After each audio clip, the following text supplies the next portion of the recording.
Welcome to the Megacast. I'm Tyler Kieft in the studios of our flagship station, Civic Center TV and 89.3 Lakes FM. In addition, today, as always, we're on Birmingham Area Municipal Access. Both Civic Center TV and Birmingham Area Municipal Access, as well as City Cable 15 of Southfield, are on Comcast, Channel 15, and AT&T, Channel 99. You can also find us on Channel 10 in Waterford on the Media Network of Waterford, and on Channel 10 in Lake Orion and Orion Township on Orion Neighborhood Television. Find us on the radio in the Birmingham, Bloomfield, and Troy areas on 88.1 WBFH, the BIF, a service of the Bloomfield Hills School District, operating out of Bloomfield Hills High School over on Andover Road in Bloomfield Hills. You can also find us online on CivicCenterTV.com, as well as on our Facebook pages at Civic Center TV 15 and at Lakes FM, and on My Michigan TV, otherwise known as MyMy, by visiting MyMyTV.com. That is MyMyTV.com, where you can watch us live Monday through Friday, 10 a.m. to 12 noon. Find us on demand as well on MyMyTV.com, all their other original and live and imported programming as well over there, and learn more information about how you can download their free smartphone and smart TV apps over there at My Michigan TV. You can learn more about My Michigan TV and all of our other partnering TV, radio, and web outlets that join us every single day here on the Megacast by visiting our website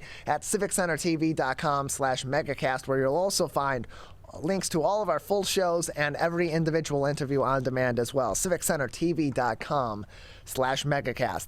Then over on our coronavirus page at CivicCenterTV.com/coronavirus, we bring you information directly from the Centers for Disease Control and Prevention, the Michigan Department of Health and Human Services, and the Oakland County Health Division to help you stay up to date on everything you need to know on COVID-19. You click on any one of those links, and it will take you directly to the COVID-19 pages of those public health organizations so that you can learn more information about the spread of COVID-19, about the variants of COVID-19, such as Omicron and Delta, that are currently spreading in our local area here in the state of Michigan.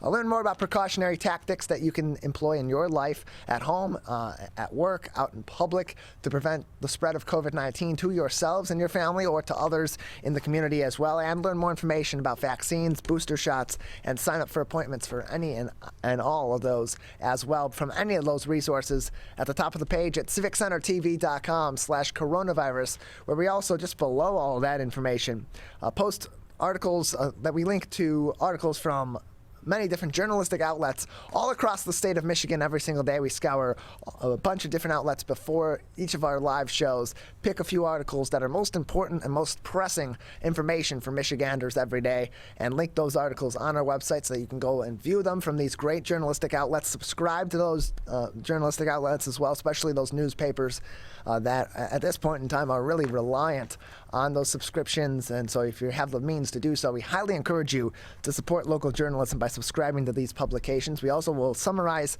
their articles or pull parts of their articles on here, and of course link to those articles as well, so you can go and read these articles from these great journalists as well as other materials from these different outlets each and every day on CivicCenterTV.com/coronavirus, where today our top headline from yesterday's release of Michigan's COVID-19 numbers from the Detroit Free Press: Michigan saw 21,242 new COVID cases confirmed over the past 3 days, with an average of 7,081 cases per day, the state health department reported on Monday. That brings Michigan's total to 1,980,613 confirmed cases since the onset of the pandemic. In addition, there were 65 new COVID deaths over 3 days, the Michigan Department of Health and Human Services data showed. The state has seen 29,843 deaths in total since the beginning of the pandemic. This full article from the Detroit Free Press on our website, CivicCenterTV.com/coronavirus. In other public health news, here in southeastern Michigan, one of our larger health systems is going to be merging with another Michigan health system, as Beaumont and Spectrum announced their merged healthcare system on Monday. They said they're planning to start their merged healthcare system as planned on Tuesday, which is today, of course, after federal regulators did not contest the proposed tie-up. The Federal Trade Commission had the option to object the Beaumont-Spectrum combination or launch a full investigation within a specified time frame. The FTC doesn't comment on proposed mergers unless it files a complaint, and, quote, the agency has not filed a complaint in this matter, in closed quote, said FTC spokeswoman Betsy Lorden on Monday. John Fox will serve his final day as the Beaumont president and CEO on Friday of this week. A national search is underway for his replacement. Officials wouldn't provide details of Fox's severance agreement, but said it had been reviewed by an outside consultant who found it to be competitive within the industry.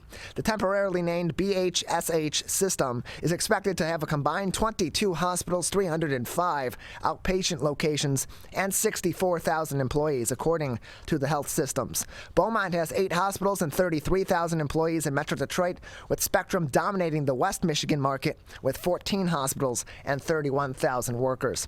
Beaumont Health Board Chair Julie Frem, who is the incoming BHSH System Board Chair, said at a Monday press conference that federal law prohibits disclosing information about the FTC review process, including information about the timeline or when the merger passed any final hurdles within the federal agency. Quote, the Beaumont Board and the Spectrum Health Boards each voted to reaffirm our position to join the organizations together last week, Frem said. Contracts with employee unions will remain in force under the merged system, officials said. Patient portals will allow patients to log into their health system to check medical records, test results, and other information. That will all remain the same as well, according to officials from both health systems. A Monday morning press release said both systems have, quote, provided the applicable regulatory agencies with all requested information and may now proceed to launch their new health system, end closed quote. Industry experts have said the merger could lead to a higher price for health consumers. Asked if there are plans to use the health system's increased market strength to seek increased reimbursements from health insurers or raise prices for consumers, incoming BHSH Systems President and CEO Tina Fries-Decker was non-committal, saying, quote, our focus for healthcare is to be affordable, but we also need to make sure we are competitive, and that's how we look at our pricing. Continuing on, she said, we are also very focused on transparency and ensuring that information is on our website, end closed quote. Most research finds that she continued on also, this is a separate system here. Most research finds that such mergers, even if health systems don't overlap geographically, give the new larger health system, quote, more market power that they use to raise prices, which mostly falls on employers and their group plans, end closed quote, said Alan Baumgartner, a independent healthcare system analyst based in Minnesota who follows the Michigan healthcare market. But the Beaumont Spectrum tie-up would help strengthen the new firm in a pandemic-changed healthcare landscape, experts say, and provide some advantages to customers. In Monday's press release, Beaumont Health and Spectrum also announced the board of directors and system leadership team for the new combined health system. The BHSH system board of directors includes 7 members appointed from Beaumont and 7 from Spectrum Health. Fries-Decker, the incoming president and CEO of the new system, will also serve on the board, as well as an additional board member who will be named later on this year.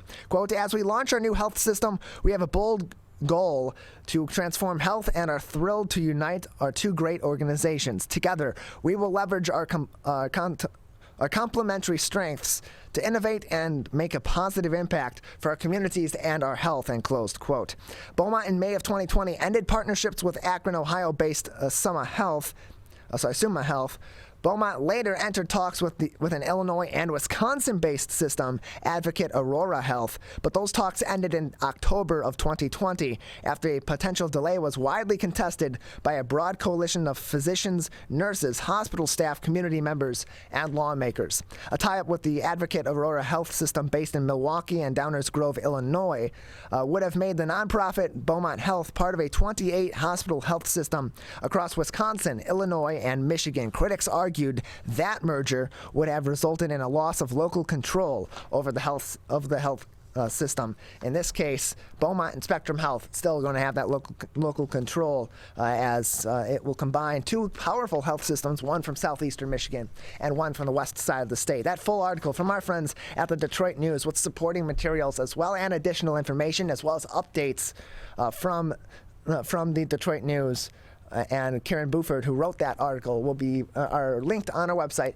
civiccentertv.com/coronavirus. Lastly, making headlines on this Tuesday edition of the Megacast, Attorney General Dana Nessel says her office is now involved in the Lee Chatfield sexual assault probe. The Attorney General's office is getting involved in the investigation into allegations that former Michigan Speaker of the House, Lee Chatfield, sexually assaulted an underage student at the Christian school where he taught before taking office. This article from Bridge, Michigan.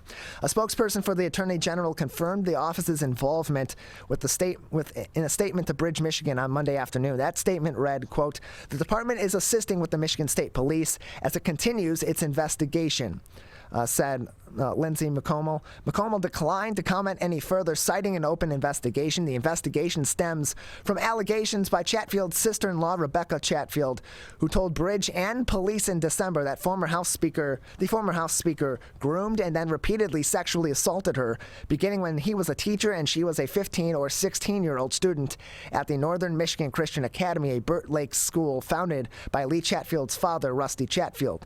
Lee Chatfield, through his attorney, has denied the assault allegations, instead saying he and Rebecca Chatfield, now 26, had a years-long consensual affair when they were both adults. Rebecca Chatfield's lawyer, Jamie White, welcomed the news of Nessel's involvement as a quote-unquote relief, noting that it would provide a central hub for possible prosecution stemming from allegations of assault over multiple years in multiple jurisdictions. Rebecca Chatfield told Bridge the assaults began when she was a teen at the school and continued for more than a decade after she had married Lee's younger brother Aaron and moved to college out of state, and after the pair returned to Michigan when Lee secured Aaron a job in Lansing. She told Bridge it was only in December that she was able to disclose the encounters to others, including her husband, and contact police.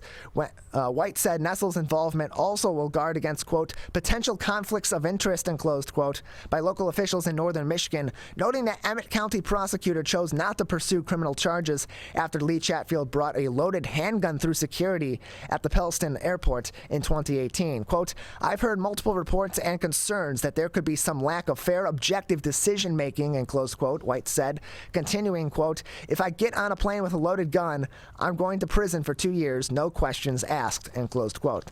Lee Chatfield's lawyer in a statement told Bridge on Monday, quote, it doesn't matter what prosecutor's office reviews the case because the facts don't change, and closed quote.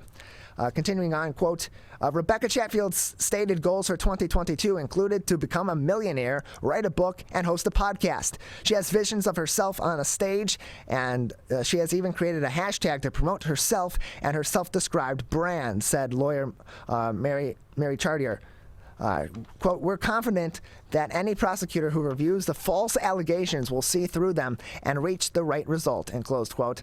In a response, White called Chartier's statement inappropriate, meant to imply that Rebecca Chatfield fabricated her allegations in order to gain fame and or money. Quote, the idea that someone can't participate in the capitalist society because they have an ongoing child abuse allegation is an affront to the entire atmosphere that created this situation to begin with, end close quote. He said, adding that Chatfield's goal in coming forward was partly to inspire other young women in similar situations. Quote, the idea that we're going to shame her because she's trying to move forward with her life is really very troubling, end closed quote, he said. White said police investigators' probe isn't limited to the assault allegations. Police are also scrutinizing Chatfield's finances while in office, searching for potential financial misdeeds after reporting by Bridge and other media raising fresh questions about Chatfield's voracious fundraising and spending. In an interview with Bridge in December, Aaron Chatfield, Lee Chatfield's brother, described his brother as living a lavish lifestyle while in office, including frequent travel and heavy patronage of strip clubs, bars, and hotels in and out of state. Acting as an unofficial driver for Lee while working for the Republicans' consulting firm Grand River Strategies, Aaron said he personally witnessed his brother in moments of indiscretion and excess. Quote, he went on more trips than anybody. He was gone all the time, end close quote, Aaron Chatfield told Bridge. Aaron Chatfield is now represented by his own lawyer, Mike Nichols, who told Bridge he sees the most recent legal developments as, quote, a bunch of mudslinging, end closed quote. Nichols continued on by saying, quote, I don't think it does my client any good for me to spend any time on anything else other than client care right now, end closed quote. That full article from Bridge, Michigan on our website, as well as other articles making headlines today on civiccentertv.com/coronavirus. We have a great show ahead of you today. Coming up next, Shaindle Braunstein, the CEO of JARC, will be joining us to preview preview some of their upcoming programs, as well as tell us more about the organization. At 10:40, we'll be joined by Christy King, from the Senior Regional Collaborative of Southeastern Michigan. At 11 o'clock, Leah Heffner, the co-owner of Awesome Mitten, will join us on the show. At 11:20, the Michigan Science Center's Anna Cerner will join us to tell about their upcoming programs, including some special programming and experiments that they are conducting over there at the Michigan Science Center to help teach kids and families about some of the science that goes into the Winter Olympics, which begin this week. And then we'll cap off the Tuesday edition of the Megacast at 11:40 with Sierra DeVoe, the executive director of Project Rise, a Share of Detroit-supported charity and nonprofit. That's all coming up next. You're watching and listening to the Megacast. If you are struggling to afford your internet bills during the pandemic, there's a temporary government program that may be able to help. It's called the Emergency Broadband Benefit, and it provides up to a $50 monthly discount on your broadband bill to qualifying households. Find more information about the program, including if you qualify and how to enroll, at fcc.gov/broadbandbenefit or call toll-free at 833-511-0311. A public service announcement from 89.3 Lakes FM. Whether you're the city, the county, or the Huron River Watershed Council, we work together to protect water resources for everyone. Most of the pollution entering our rivers is carried by rainwater that runs off roads, parking lots, and rooftops. a rain garden helps catch stormwater runoff. Rain gardens and their plants help dirty runoff soak into the ground. You can do your part to help keep our water clean. Learn about rain gardens and native plants. So consider a rain garden in your home landscaping. Catch the runoff with a rain garden. There's one water, and it's ours to protect. I couldn't breathe at all. There was lots of talk about putting me on a ventilator. I thought I was gonna die. I was 39 weeks pregnant and had a scheduled C-section. During that time, I got COVID and was hospitalized for a month. I had a blood clot in my lungs. It caused me to go into right-sided heart failure. I was really scared. I kept texting my husband and my mom, telling them how scared I was, and I was worried that he was gonna grow up without a mom. And then I was worried if, when I did get home, that he wouldn't know who I was. You know, being 27 and a mom and a wife and having that all almost taken away from me. It's scary, and if a vaccine can prevent that from happening, why not? Get your vaccine. I don't want this to happen to anybody else. A message from the staff of Michigan's Crime Victim Compensation Program. Anyone can be a victim of crime and suffer lasting trauma, physically, emotionally, and financially. But you are not alone. If you're struggling financially due to a crime, we're here for you. Find out if you qualify for crime victim compensation. Call 877-251-7373 or visit michigan.gov/crime-victim. A message from the Michigan Department of Health and Human Services, Division of Victim Services. If you are struggling to afford your internet bills during the pandemic, there's a temporary government program that may be able to help. It's called the Emergency Broadband Benefit, and it provides up to a $50 monthly discount on your broadband bill to qualifying households. Find more information about the program, including if you qualify and how to enroll, at fcc.gov/broadbandbenefit or call toll-free at 833-511-0311. A public service announcement from 89.3 Lakes FM.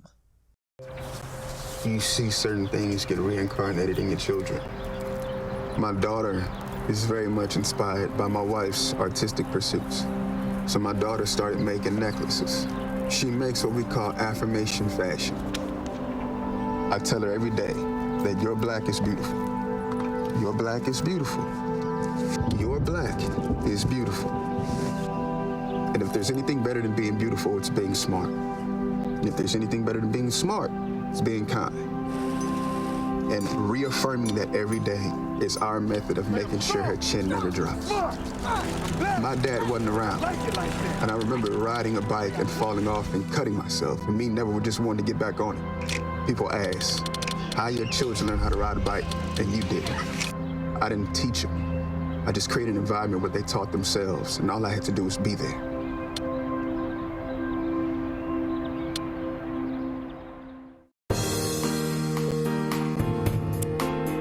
Welcome back to the Megacast. I'm Tyler Keefe. You can learn more information about our show and everywhere that we broadcast live and live to tape, and find all of our shows and interviews on demand by visiting civiccentertv.com and clicking on our Megacast link or typing in civiccentertv.com/Megacast. Joining us now is Shaindle Braunstein. She is the CEO of JARC. Back with us once again on the Megacast. Thank you for being with us today. Thank you for having me. Appreciate having you on. So for those that haven't seen you on with us before or haven't heard of your organization, tell us about JARC, kind of its origin story and its mission and some of the services that it provides to people here in our community. Okay, JARC is actually finishing out its 52nd year of service in Metro Detroit, and we are a provider of residential services to adults with developmental disabilities and cognitive impairments. Our goal is to make sure that regardless of somebody's abilities, they're able to live their fullest life.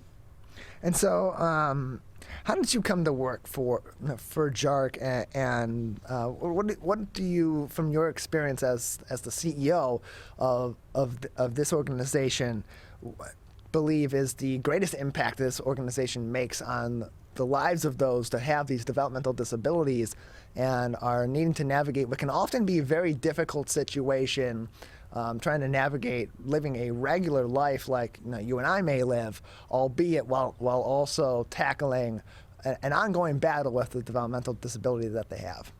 Right. So my background actually for the last 16 years has been in human service, and I was very focused in my career trajectory and ensuring that the work that I was doing was assisting persons who could otherwise become marginalized. And when the opportunity came up at JARC, that obviously completely fit the bill. And I would say really the area that we make the most difference, beyond, of course, basic needs and making sure that people have adequate housing and food and clothing and all the other things that we need, again, just to survive, is that we allow our people to really become their true selves. If somebody wants to explore an interest in music, we make that possible. We really look at every person through the lens of being the individuals that they are, and we don't see them, right, through the lens of their disability. We see them through the lens of their interests, of their passion,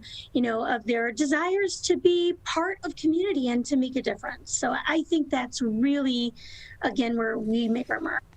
We're joined by Shaindle Braunstein, the CEO of JARC, joining us on the Megacast.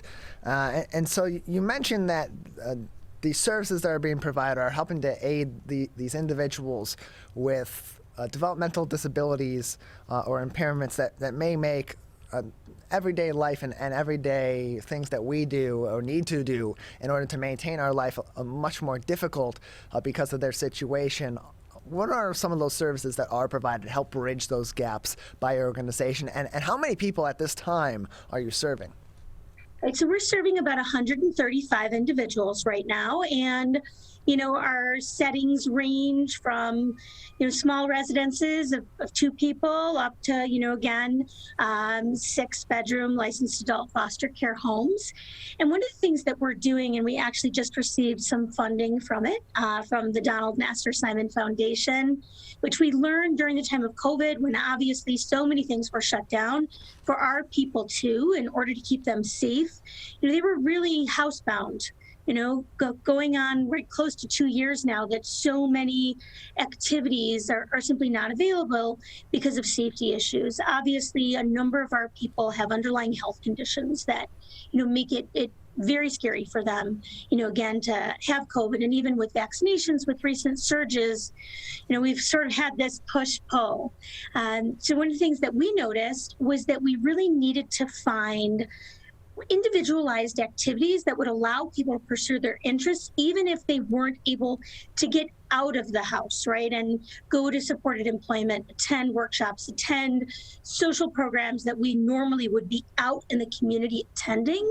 We really needed to figure out a way to bring that into our homes, certainly for the short term. And we're really looking at it and saying it's a wonderful long-term enhancement.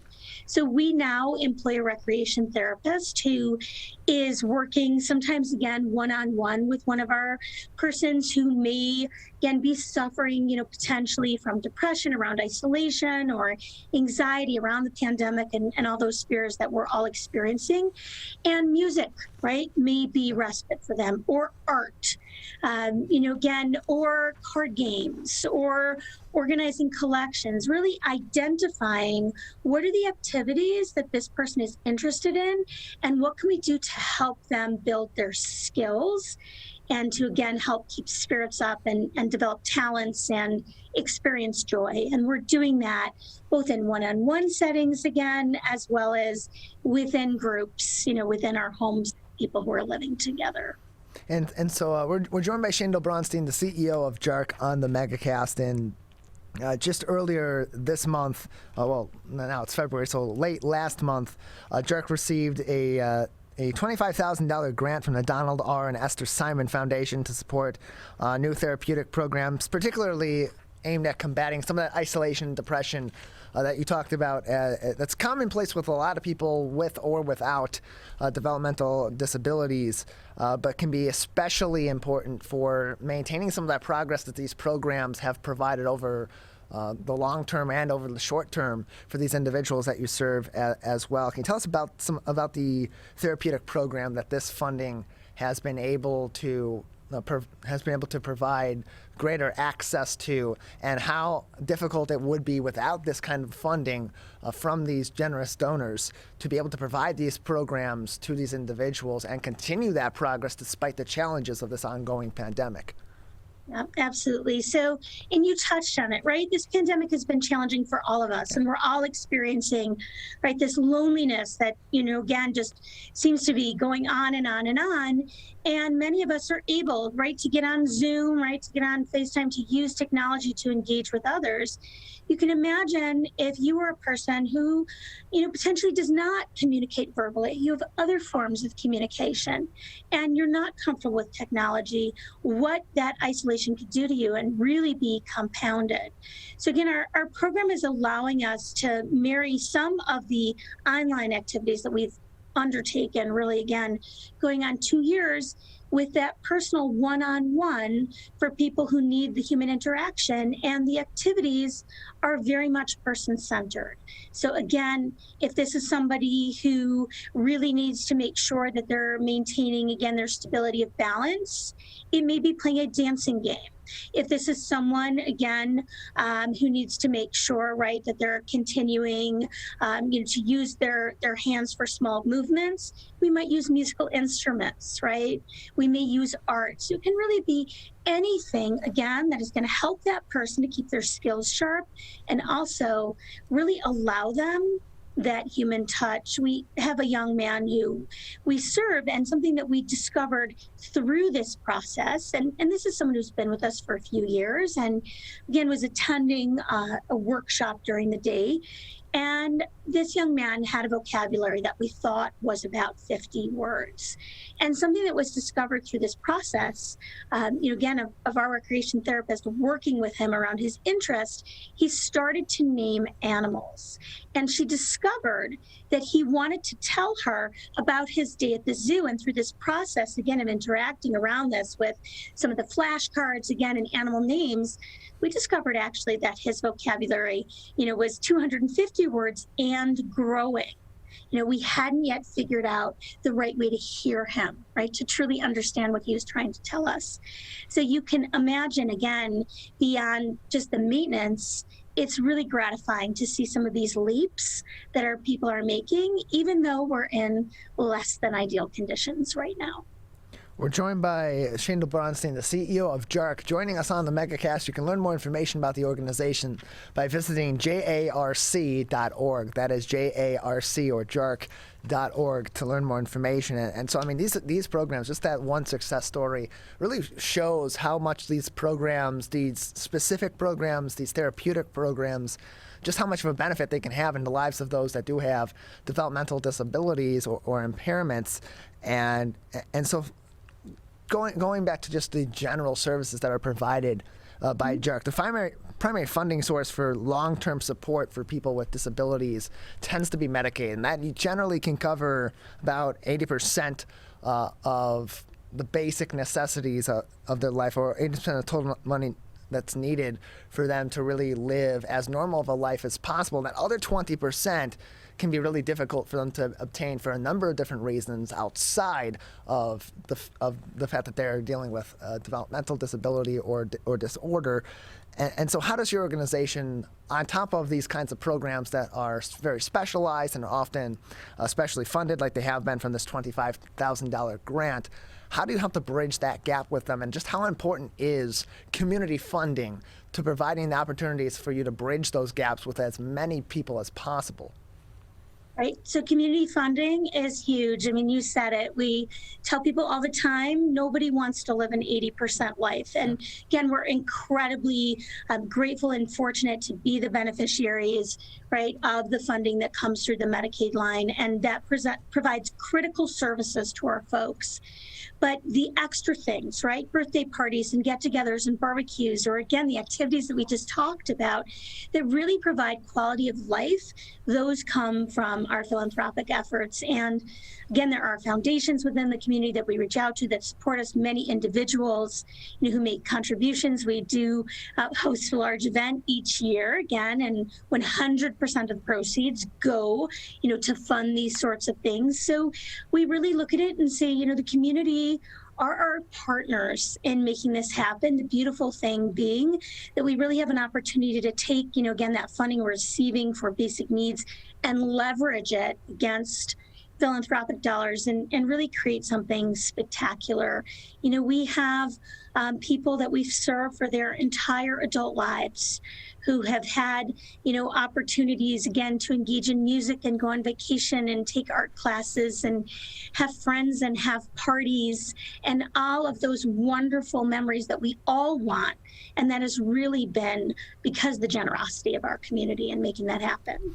We're joined by Shaindle Braunstein, the CEO of JARC, joining us on the Megacast. More information about the organization, as well as how you can help them by volunteering or by donating, should you be able to do either or both, is at their website, JARC.org, JARC.org, JARC.org. And so on the topic of fundraising, during the fall you raised about $1.3 million from your fall fundraisers.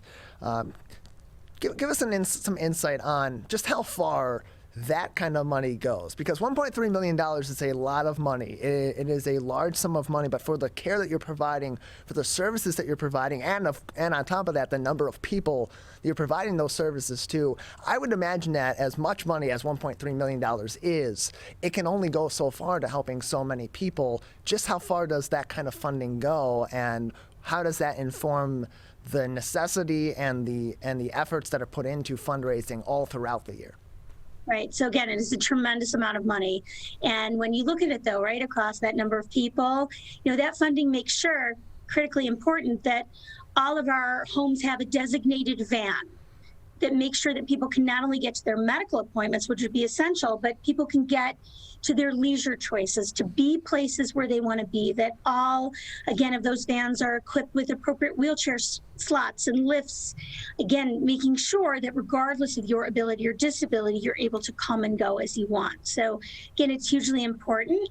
And, ultimately, we probably spend closer to $3 million a year, again, in philanthropy, to make sure that every single person we serve in every setting, in every home, has everything that they need, from holiday celebrations, again, to birthday parties, to transportation, to leisure activities, and making sure that they have staff support available, not just for their safety needs, but to be able to engage in the activities of their choice.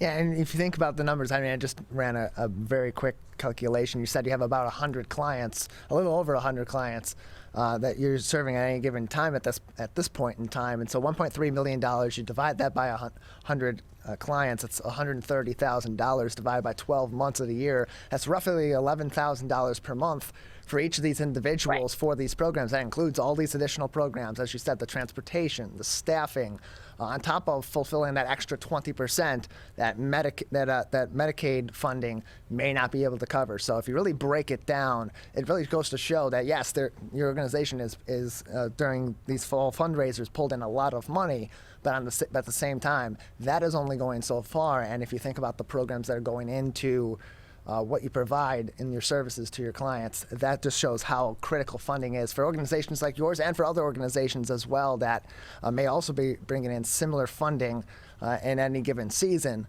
but it's going toward these significant programs. We're joined by Shaindle Braunstein, CEO of JARC, joining us on the Megacast. For those that are interested in serving with the organization, of course, donating would be a significant help to the organization, but there are volunteer opportunities as well. Can you speak to some of those volunteer opportunities that may be available at this time, or if they aren't as available at this time due to COVID in the future? We always have volunteers, again, and always opportunities available. We say all the time, there is room at our table for everyone. That is our mission. And volunteer opportunities can range from assisting us with administrative tasks, which always have to happen, to, again, potentially hosting an online or outdoor activity for a person served, for delivering supplies, for assisting us with food deliveries, again, grocery shopping, things like that. So if you can dream it, we can make it happen for you. And again, we always underscore, because that speaks to the work that we do, that everyone and everybody's special skills are welcome at our table and will help us to, again, just make our community that much better. Well, Shaindle, just a couple of minutes with you before we'll say goodbye today. Anything else that would be important for our audience to know at this time about your organization, or things that we should be keeping an eye out for from JARC in the near future? So again, I always say, the most important thing that people can remember is to understand, right, that just because somebody has a developmental disability does not mean that they are a less than. I think that we often assume, right, that somebody who may be differently able doesn't necessarily have, the same dreams and hopes and goals, and nothing could be farther from the truth. Just the way that they need to approach accomplishing those dreams and goals just takes a little more effort. And I think it's just incredibly important that we all look out and remember that each one of us is different, but each one of us, again, regardless of our abilities, is unique and wonderful and special. And just taking a minute, right, to look to the outside world and to see everyone as the unique human that they are. Shaindle, thank you very much for joining us. Thank you. Again, you can learn more information about JARC by visiting their website, jarc.org. That is jarc.org. To learn more information about their programs, should you or someone in your life be in need of these services, and so you can inquire for more information about careers with them as well, volunteer opportunities, and of course, to donate to the organization as well, jarc.org, JARC.org, to learn more information. We're going to take a break. On the other side, we will talk about some benefits and aids that are being provided to seniors all throughout southeastern Michigan with Christy King of the Senior Regional Collaborative of Southeast Michigan. That's coming up next. You're watching and listening to the Megacast. Whether you're the city, the county, or the Huron River Watershed Council, as partners working together to protect our water resources, we agree. Pet waste is the source of harmful bacteria in the Huron River. When it's left on the ground, it can wash into the storm drains. These lead directly to our streams. No filters, no treatment. Here's one thing we know that can help keep our water clean. Pick up pet waste and trash it. Pick up pet waste and trash it. So pick up pet waste and trash it. There's one water, and it's ours to protect. Who is struggling right now? I am. My son is. Many are struggling with anxiety, depression, and substance use. Before it becomes a crisis, reach out to MyCal, the Michigan Crisis and Access Line, for free confidential support 24/7. Available in the Upper Peninsula and Oakland County. Just call or text 1-844-44-MyCal or chat online at michigan.gov/MyCal. A message from the Michigan Department of Health and Human Services. Motorcyclists are hard to see. To keep everyone safer, it's important to always look for them and know where most crashes occur. 84% of motorcycle and vehicle crashes happen on streets, not highways. And most crashes with motorcyclists occur when vehicle drivers are turning left. So before turning, especially to the left, make sure you look for motorcyclists. Then look again. It could save a life.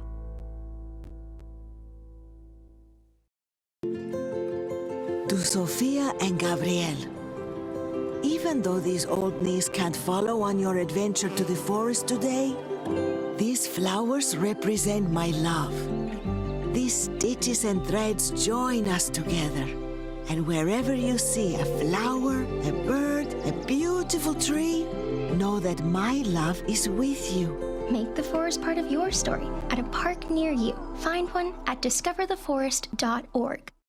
72.7% of high school students get less than the recommended 7 to 9 hours of sleep a night. This can cause pain, obesity, and can very negatively affect your mental health.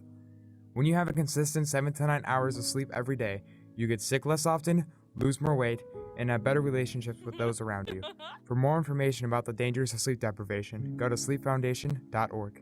This message is brought to you by the WBHS Digital Media Arts Program and 89.3 Lakes FM. Can I ask you a question? Why did you get your kids vaccinated? It was hard for them to social distance, to be isolated from their friends. I want them to get back to school and sports games. So as a pediatrician, I recommend the vaccine to everyone I know. The boys lost a former teammate and classmate who was only 20 years old. It's been a devastating year. We want to get back to normalcy. Our daughter is really looking forward to being with her friends, being a kid. It's the Great Lakes water. And so what people do ends up in our waterways. Flushable wipes are just evil. They should be thrown away. They're impossible to destroy, and they can cause significant problems. One of the main things when you're cooking is to not dump fats, oils, and greases down your drains. They stick to the sides of pipes, they stick to everything they come in contact with. Don't put it down the sink. There's one water, and it's ours to protect.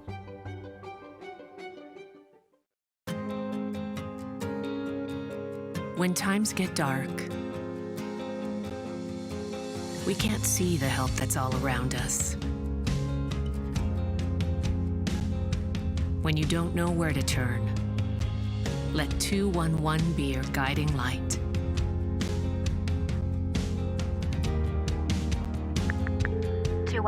How can I help you? Our guides are ready to connect you with the help you need.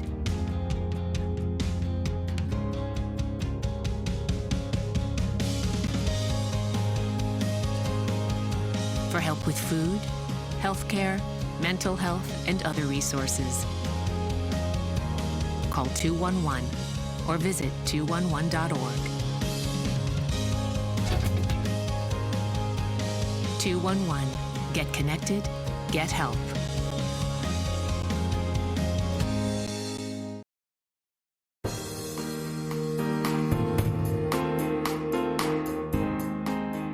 Joining us now is Christy King, the Association Executive of the Senior Regional Collaborative of Southeast Michigan on the Megacast. Christy, thank you for being with us today.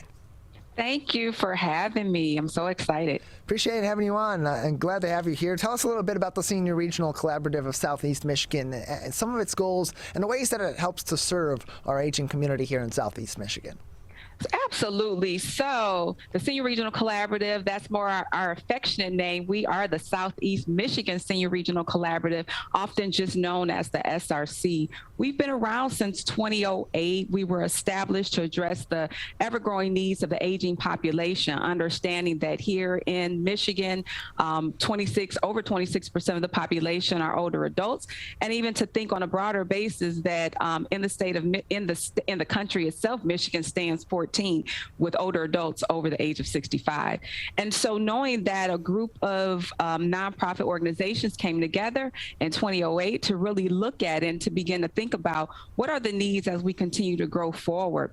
So really thinking of a collective framework around advocacy and diversity and inclusion, awareness and actions in support of issues affecting the safety and care of our older adults, making sure that they have a good quality of life. So really the SRC is a think tank. We're that collective think tank of organizations that come together. And even better than that, in 2016, we became a nonprofit organization.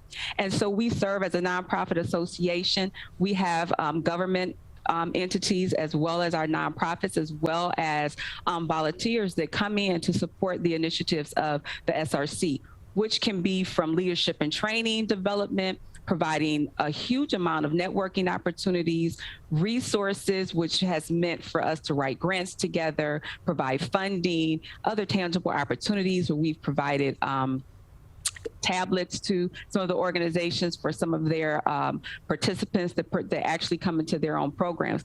So the SRC itself, we are not a direct service provider, but we support all of those direct service providers to provide those pieces to our older adults here in the Detroit metropolitan area and beyond. We're joined by Christy King, the Association Executive of the Senior Regional Collaborative of Southeast Michigan, joining us on the Megacast. And so this organization was established in 2008. It's about 14 years ago at this time, to address in advance the growing needs and the future needs of our aging population here in Southeast Michigan. And with that in mind, now that we're 14 years later, how has that mission sort of modified and changed? As that population 14 years ago, maybe at the point now where some of those services that were being discussed upon or being researched in terms of what the needs were back in 2008, that may be those needs coming to fruition now and in the near future as well for others in that generation, or even on the entry point of the next generation behind them needing those services as well. How's that changed the goals and the mission of your organization over this time period? So one thing that's been important to us is making sure that we stay mission driven and making sure that we continue through our programs and services to support the quality of life of our older adults within the agencies that are actually part of the SRC. So as far as it changing, I want to say we have grown.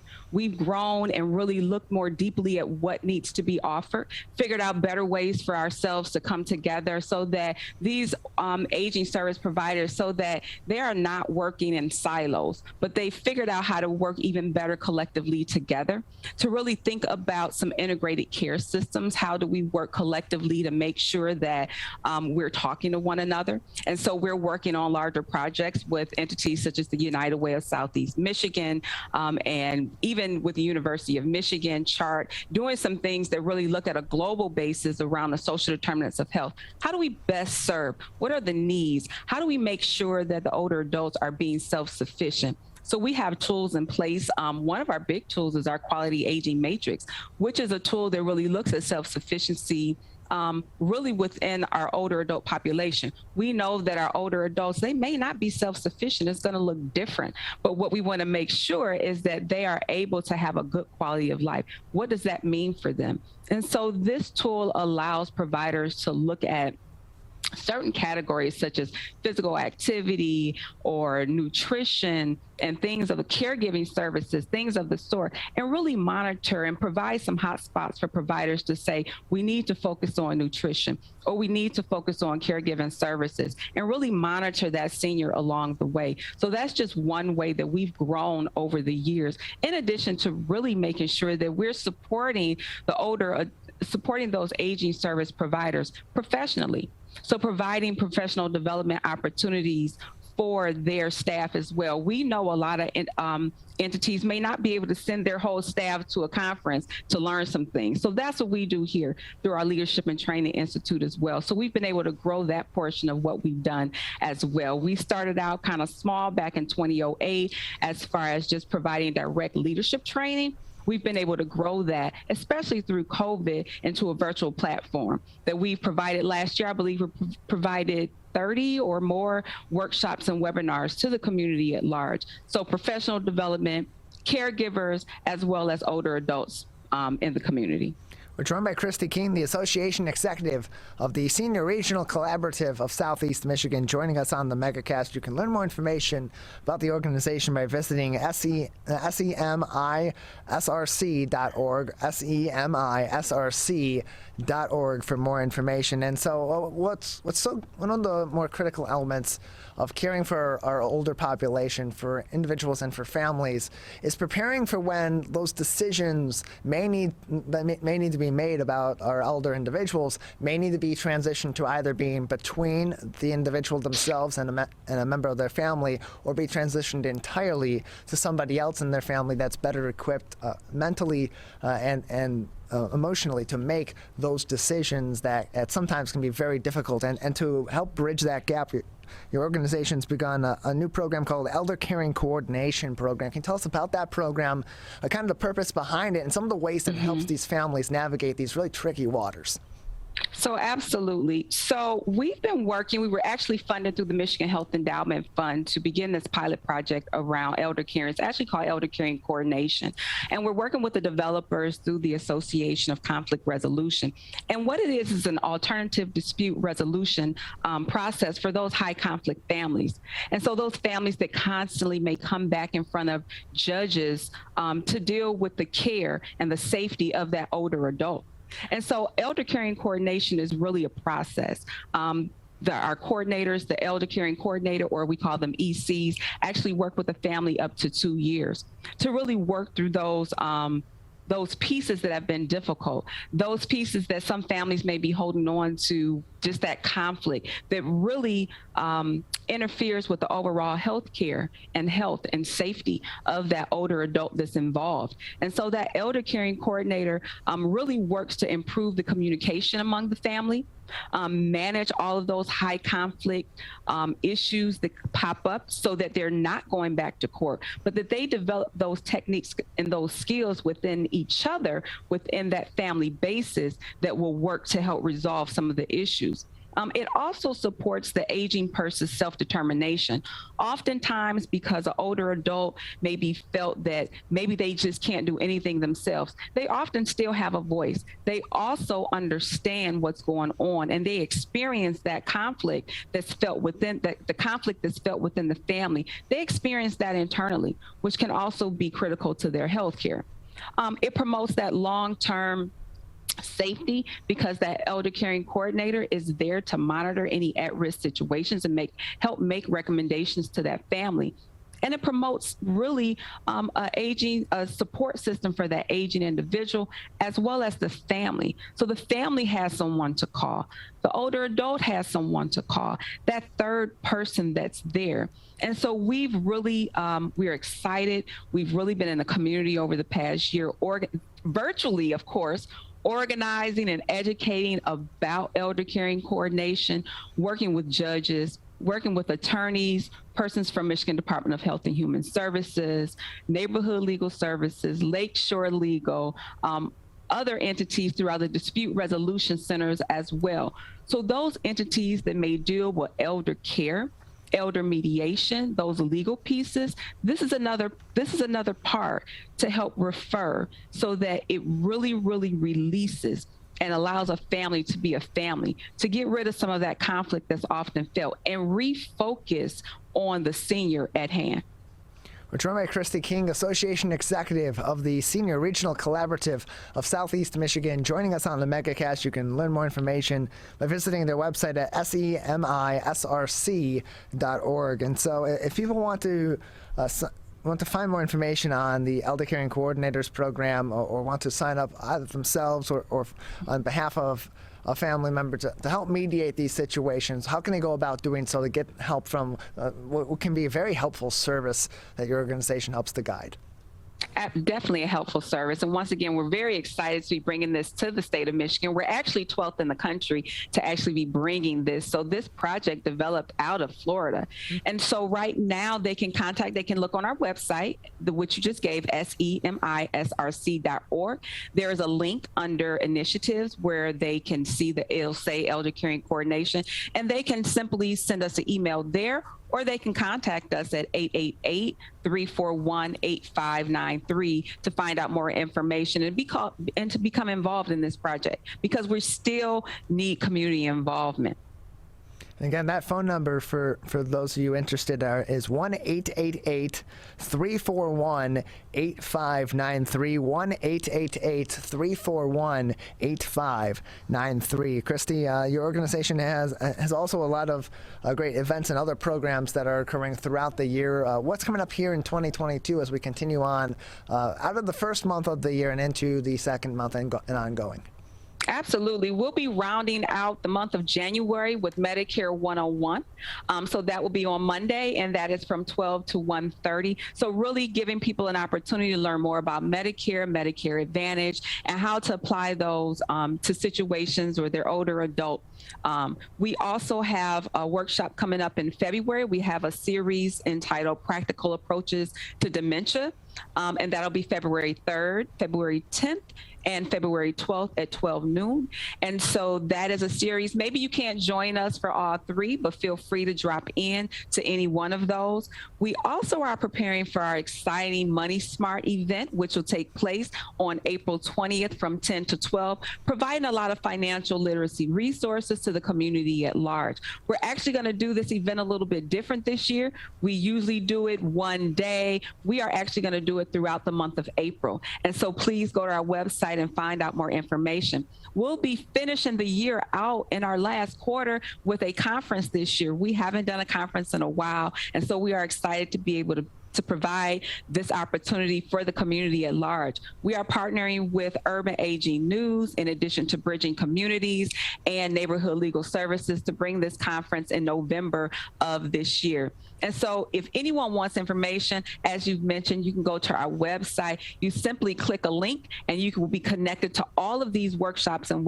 webinars, and even see beyond what we're doing for the entire. There's a calendar there you can see. Or if you're interested in presenting, you can also contact us there as well, and we can have conversations around what that could look like. Christy, just another couple minutes with you before we'll have to say goodbye today. Anything else at this time that would be important for our audience to know about your organization, or any other subjects that we should be keeping in mind going forward so we can help our local aging population? Absolutely. Please feel free to contact us as well to volunteer. Volunteering is very important to all of our activities, through our committees, to get the work done, to making sure that we're getting the word out about aging services and the things that are needed in the community. So feel free to connect with the SRC at any time, volunteer with us, and I think that's about it. Remember, we are Senior Strong. Well, Christy, thank you very much for joining us and telling us more about all the great things that your organization does to help families and to help, of course, our aging population as they navigate some very complicated topics that are critical for their quality of life going forward. Thank you so much for having me. We may come from different organizations, but we work together to protect the Huron River for everyone. Neighborhood storm drains carry water directly to local creeks and streams. No filters, no treatment. Storm drains also help reduce street flooding when it rains. So clearing storm drains and the areas nearby of trash and leaves helps keep them for rain only. It is easy to do your part by adopting a storm drain. Find a storm drain, check it, and clear it every month. So keep storm drains for rain only. There's one water, and it's ours to protect. If you are struggling to afford your internet bills during the pandemic, there's a temporary government program that may be able to help. It's called the Emergency Broadband Benefit, and it provides up to a $50 monthly discount on your broadband bill to qualifying households. Find more information about the program, including if you qualify and how to enroll, at fcc.gov/broadbandbenefit, or call toll-free at 833-511-0311. A public service announcement from 89.3 Lakes FM. We as Michiganders feel connected to this resource in a way that I think is really powerful. Conservation starts with a caring, committed community. For me, it's peaceful to have a relationship with the river. Every single one of us has a role to make sure that those waterways stay safe and healthy, being careful about what goes down the storm drain. Just even eliminating some of your single-use plastic makes a difference. There's one water, and it's ours to protect.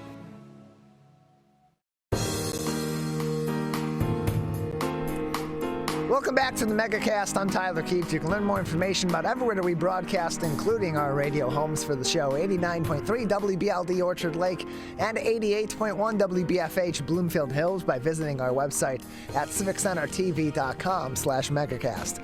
Joining us now is Leah Heffner, the co-owner of Awesome Mitten, joining us on the Megacast. Leah, thank you for being with us today. Hey, thanks so much for having me. I'm glad to be here. Glad to have you with us. So, of course, we have a really interesting state here in the state of Michigan. There's a lot to do in every single season. We experience all 4 seasons in some way or another, some in the same day. Sometimes we get all 4 in one day. It's pretty magical. Yeah, exactly. And so with that being the case, there's a lot of different activities in every single season all across the state of Michigan, in the lower and the upper peninsula, for people to do. So you are, of course, the co-owner of Awesome Mitten. Can you tell us about awesomemitten.com and what the inspiration was behind creating that website? Yeah, so awesomemitten.com is an extension of our desire to love where we live and to help other people fall more in love with Michigan too. So everything we do is centered around helping people fall more in love with Michigan. And we do this primarily through creating awesome content about the state of Michigan. We have great profiles on cities, experiences, things to do, restaurants, where to go. And then we have in-depth personal profiles where you'll find, like, a writer like myself or someone of the writers on the team went and actually did this experience over a couple days, and we'll tell you exactly what that felt like. And our goal all along the way is just to help people fall more in love with Michigan, whether that's walking in downtown in the middle of a snowstorm, or whether that's your summer camping trip, or whether that's where to find fall foliage, or where to do hikes in the spring. We just want to, that's our goal all the time. So we came up with these seasonal bucket lists to help with that as well. So we had a summer bucket list. I think Michigan's easy to think of all the cool things about summer. Like, I almost think that you could not stop listing things about the summer. And we said, well, let's do that for all the other seasons too, because like you said, we have all 4 seasons. They're great. They're wonderful. We have tons of activities. And we said, okay, it's time to do all 4 seasons of the bucket list. So here's the winter bucket list. And just a way to encourage people to get out and try something new this winter. Not everybody's an outdoor person. That's okay. There's lots of indoor activities too. But just to try something new this winter that maybe you haven't tried in Michigan yet. You can learn more information at awesomemitten.com. If you click on the link at hashtag MIAwesomeList or MyAwesomeList, you can find their bucket list for the winter season that has 25 different activities on there. And so, Leah, have you done any of these activities yourself? And of the ones that you may have done, what have been some of your favorites on this list? So my husband and I, we did the downtowns in the Flint area. So we did Flint and Fenton downtowns. We did that in the middle of a snowstorm. We actually really liked it. We chose to stay downtown and walk around in the snow, and it was gorgeous and magical. We did the Flint Institute of the Arts, some of the indoor activities, some of the bookstores and things like that. I happen to be pregnant right now, so I don't get to go downhill skiing or ice climbing or anything like that. So I really wish I could, but this winter is not the winter that I get to do that. So getting together with friends, finding creative ways to do that, whether that's in an igloo, at a restaurant, or just having a bonfire in the backyard. There's so many cool things that you can do, whether you're an adventure seeker or you're a little more on the mellow side, whichever way. Yeah, so you mentioned one of the things on the bucket list that you mentioned was ice climbing in Fenton. Yeah. What is ice climbing? What are you doing? Where are you doing that when you go to this participate in this activity in Fenton? Because we don't have mountains. We don't have a whole lot. We don't exactly have inland glaciers anywhere. No, we don't. No, that'd be cool though. It would be. It'd be cool. So there's a structure underneath it that they keep icing over as the temperatures go down, and then you're able, and it's got different levels and heights, and the way that the ice is kind of designed to be on there to have different, so you can be a total beginner on it and totally try it out for the first time, and you can also be somebody who competitively ice climbs and use it as a practice field. So it's a pretty dynamic ice climbing thing that we have right here in the Lower Peninsula. I think you think of extreme ice sports and you automatically think Upper Peninsula, and we have some really cool things in the Lower Peninsula as well. Another interesting thing on here, and we're approaching the Winter Olympics beginning in Beijing this week, and there's opportunities to the Kalamazoo Curling Club to try out in the Olympic sport of curling. What kind of opportunities for curling or for other Olympic sports may be available at the Kalamazoo Club? Yeah, so we were really focused on that Olympic event. Like, we know that there's so many cool places that Olympians train here in Michigan, and so between skiing, both downhill, and there's Nordic and cross country skiing. There's luge tracks in Michigan that Olympians train at. There's curling. There's different kinds of skating, and hockey, of course, is such a big deal.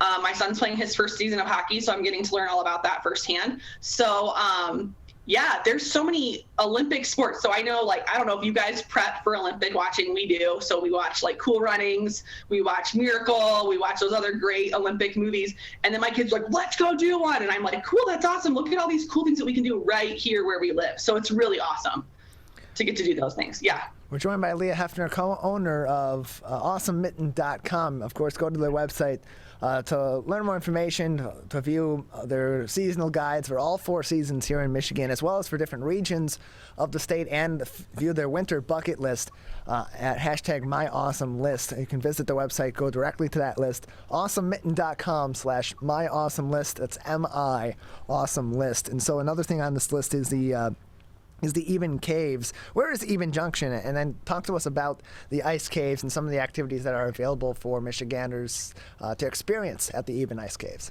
Yeah, so those are right outside of Marquette, and you're able to get there. Actually, we just had a writer go, and he did a great job. I'll have the article published by the end of the week. He did a great job of explaining like how to get there, because if you're not familiar with the area, it's an easy place to not be able to find, and explain how to get back, like get to the right parking lot, where on the weekends you can even rent ice cleats, because I know for me, I would end up on my butt in a second if I was walking down an icy path, and I don't want that to happen to you. So renting the ice cleats, walking in, and just what that whole experience feels like. He did a great job. So we'll have, like I said, we'll have that up by the end of the week. We have some other older articles with somebody who just went and did it. And that's we think of like ice caves, and we think of like major waterfalls freezing over. And this is kind of the opposite of that. It's just like that cave formation with like stalagmites and stalactites forming, where just those slow drips of water over time create those massive icicle kind of effects. And then being able to go inside and look at that and check it out. We're joined by. So, please continue. Oh no! So no, it's just a really unique opportunity to see winter up close in a different way. I think we think snowmen and sledding and those typical things, but this is a totally different kind of hike and a different kind of experience. Yeah. We're joined by Leah Heffner, the co-owner of Awesome Mitten, joining us on the Megacast. Again, their website, AwesomeMitten.com, to read some articles about different activities throughout the year that you can experience here in Michigan.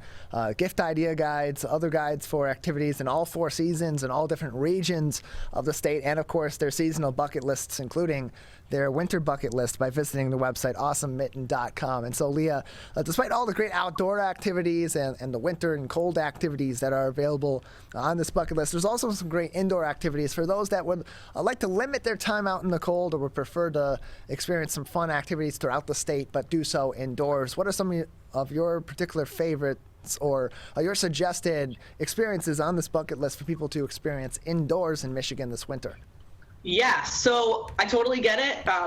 We don't all want to be outside all the time once it hits like 20 degrees. I know this week we're all expecting a large amount of snow, and we're like, okay, that's fun for, a day or two, but then what are we going to do once the kids get a little crazy, or I get a little stir crazy? So we're looking at things like we typically do our favorite breweries and wineries in the summer, but go check them out in the winter. Sometimes they have like a different flavor blend for the winter, especially the breweries. And a lot of places have put out like outdoor seating areas that look like igloos, or outdoor areas that like are really cozy, and you're getting to be in just your group of friends and just getting to experience that brewery in a different season. The same with being in a downtown. Like I said, my husband and I did that trip we did Flint and Benton, and we just hung out in bookstores and in coffee shops.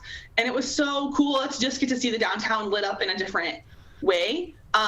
Checking out local museums. We always say that we will, and that we want to check out the museums in our hometown, and how many of us take the time to do it. So seeing one of those cool museums that's in our area, we have tons, and not just like standard art museums. We have so many really cool experiential museums across the state to go and check out. And then one really cool one that we found was in downtown Detroit. There's still an original banya, so you can go and get a schwitz, which for anybody who is not familiar with saunaing, it's a very sauna friendly experience. And so yeah, if you really want to be the opposite of cold, you can go and jump in a sauna and sweat for a while, and it's a really cool, lots of people in the UP who are familiar with this because of the Finnish roots and stuff like that, but a really cool experience to go and just steam and be the opposite of cold for a while.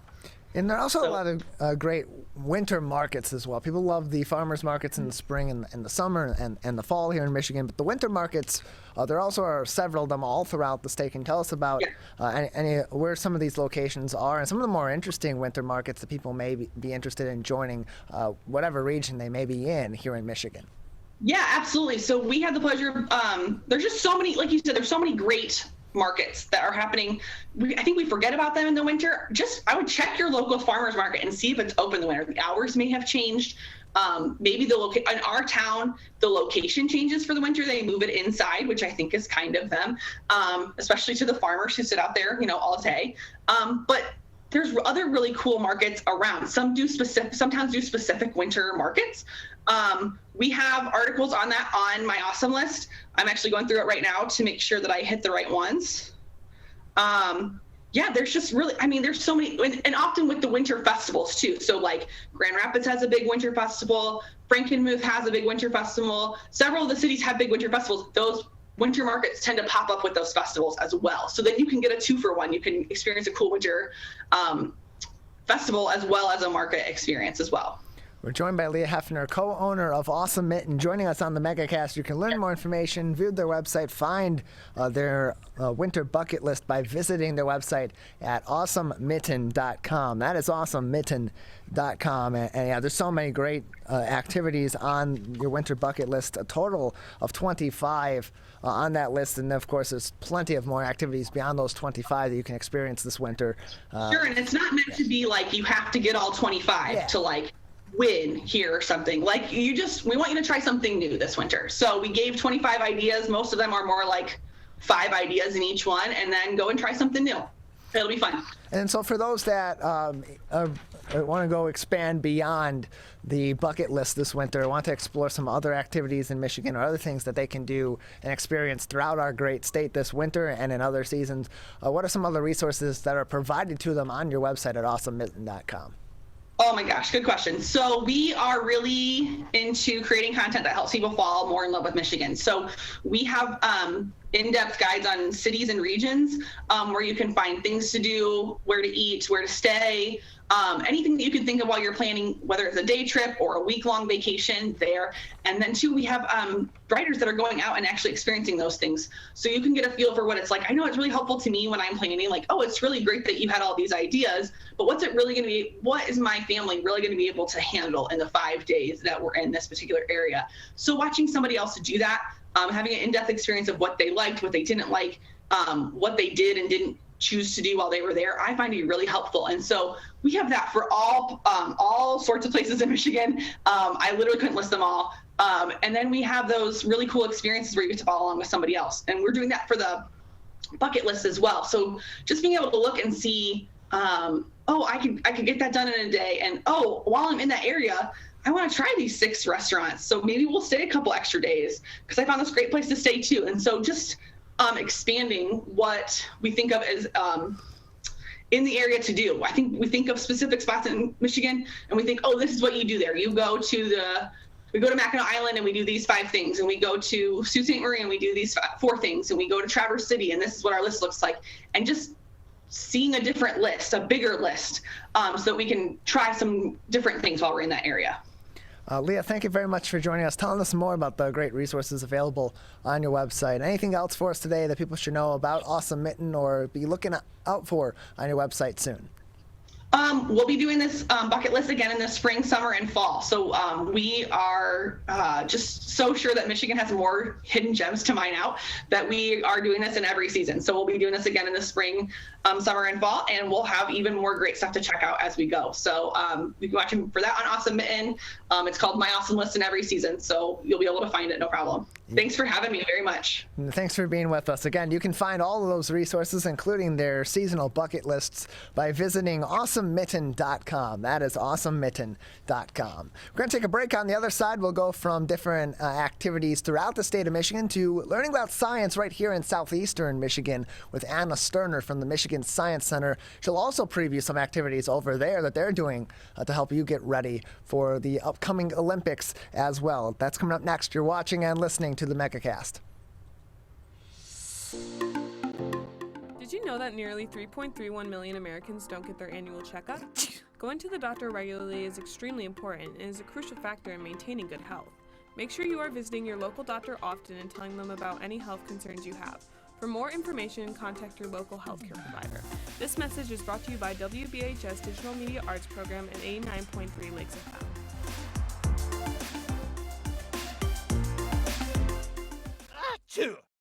People are getting out to walk and bike in higher numbers. More vulnerable road users and higher speed traffic can be a dangerous combination. Crash severity has increased, so if you're driving, be sure to slow down and look for people. There's no need to speed. If you're biking, ride with traffic. If you're walking, avoid stepping into the road if possible. If you have to walk in the street, walk facing traffic. Learn more at walkbikedrivesafe.org. When times get dark, we can't see the help that's all around us. When you don't know where to turn, let 211 be your guiding light.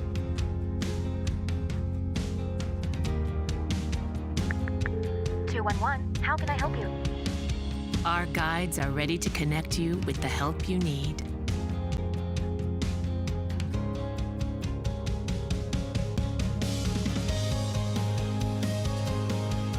For help with food, healthcare, mental health, and other resources, call 211 or visit 211.org. 211. Get connected, get help.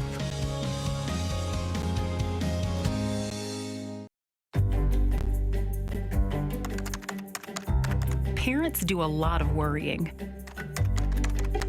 Get your kids caught up on childhood vaccines to protect them from these 14 preventable diseases, and you'll have 14 fewer things to worry about. Vaccines are safe and effective and save lives. So let's get caught up on vaccines and worry about something else. Get the facts at ivaccinate.org. We may come from different organizations, but we work together to protect the Huron River for everyone. Most of the pollution that goes into our rivers is carried by rainwater that flows off of roads, parking lots, and rooftops. The leaves and bark of a single tree can retain a surprising amount of rainwater. Depending on its size and species, it could be 100 gallons or more. It is estimated that an urban forest can reduce annual runoff by up to 7%. Here's one thing that we know can help keep our water clean. Plant a tree. Plant a tree. Plant a tree. There's one water, and it's ours to protect.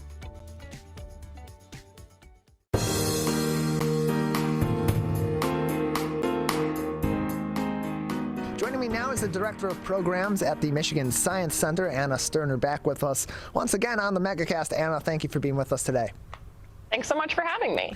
Appreciate having you on. So I got some exciting events that are coming up fairly soon here, or are already ongoing over there at the Michigan Science Center. What are some of the cool things that are going on over there at this time if people want to stop by and visit? Yeah, well, we are open to the public. We are really excited that since the holiday break, there's been so many people starting to join us for school field trips, and especially coming on the weekends, you know, especially when the weather starts to get a little bit colder and you're looking for something fun to do. The Michigan Science Center has all sorts of different activities, exhibits, and shows that you can come check out. There's always something new going on. We'll be previewing a new movie in our 4D theater next month, and so that'll be very, very exciting. And this month, all month long, we are celebrating a theme that we call Arctic Expeditions. So since it's pretty cold outside, we've come up with some different fun hands-on activities that explain the science behind scientists who actually explore these different Arctic landscapes and some of the research and tools that they use while they're there. And so the Michigan Science Center is celebrating its 10th anniversary here in 2022 all year long with some special events, including films, live shows, and more. What are some of the things that people can expect to experience this year in that celebration of 10 years of the Michigan Science Center? Yeah, we're calling this year our 10th birthday for sure. Anniversary is a great word, but we really want it to feel like a party here all the time. So the Michigan Science Center, as always, we have those live stage shows, which are included with your general admission. And so on our main stage, you can see large-scale demonstrations about physics and chemistry and engineering. And really what we want to focus on this year is inspiring people to feel like they are truly at the center of science when they are here at the Michigan Science Center. So we talk a lot about scientists that come right here from Detroit and people who are innovating in all different sorts of fields of science, because we really want people to know that science is important no matter what you want to do. We want young people to feel like they are scientists while they're here. So we have all sorts of things for them to explore. This month we're talking about adaptations when we talk about Arctic science. So we're talking about animals. So we don't have live animals here, but we do want to talk about how science is important when we are studying new animals that we discover here on Earth, and then talking about what Arctic climates might be like on other planets as well. So there's always a little bit of everything, but like we said, there are new shows that preview throughout the course of a year, and some of those are included with our general admission, and some of those are in our paid theaters like our 4D theater and our IMAX Dome theater, which is on our lowest level.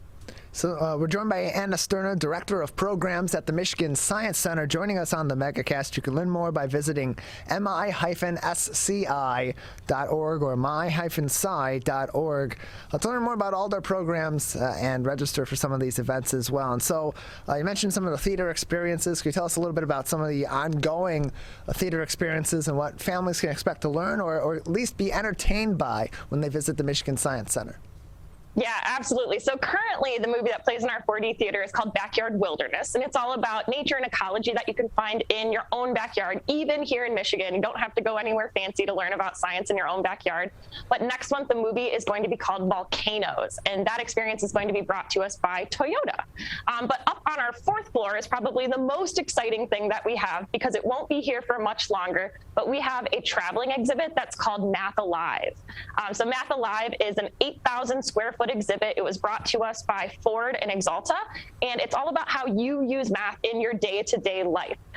We are celebrating something really exciting coming up in just about a week or so, but we are about to celebrate the kickoff of the Winter Olympics. And so inside Math Alive, there are exhibits about how scientists are involved in things like sports and how athletes are actually amazing mathematicians. So that's not something that people often think go hand in hand. A lot of times people think that you're either an athlete or an academic, but athletes truly are amazing. They use math even without thinking about it sometimes. And so we have exhibits that are about the science of snowboarding, about the science of mountain biking, and even skateboarding, because there's so much math, science, and engineering that goes into those things. And oftentimes these athletes are scientists outside of playing their sport as well. We're joined by Anna Sterner, the Director of Programs at the Michigan Science Center, joining us on the Megacast. And you mentioned that we're just a few days away from the Winter Olympics beginning in Beijing, China.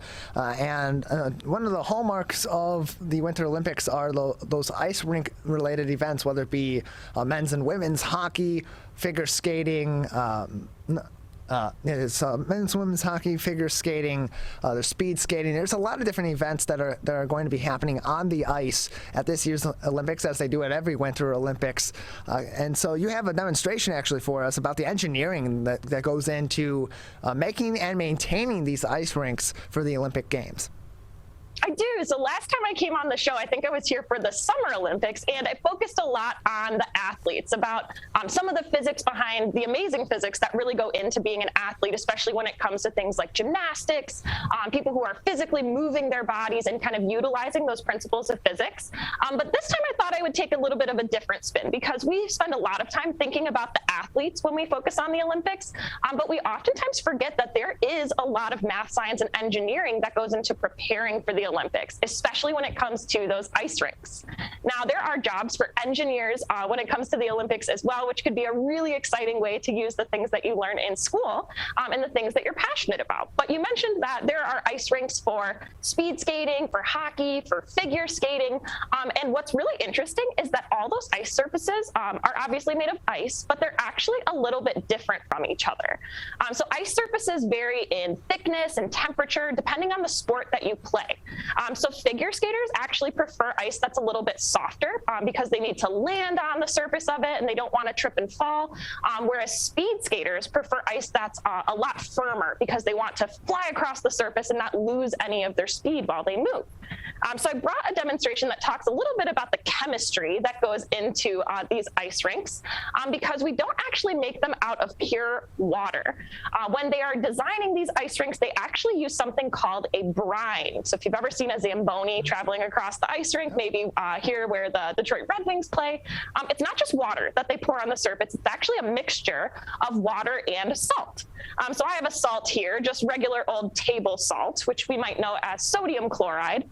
But generally, when we're talking about that brine on ice rinks, they use calcium chloride. But I chose sodium chloride for this because this is an activity that you can try at home.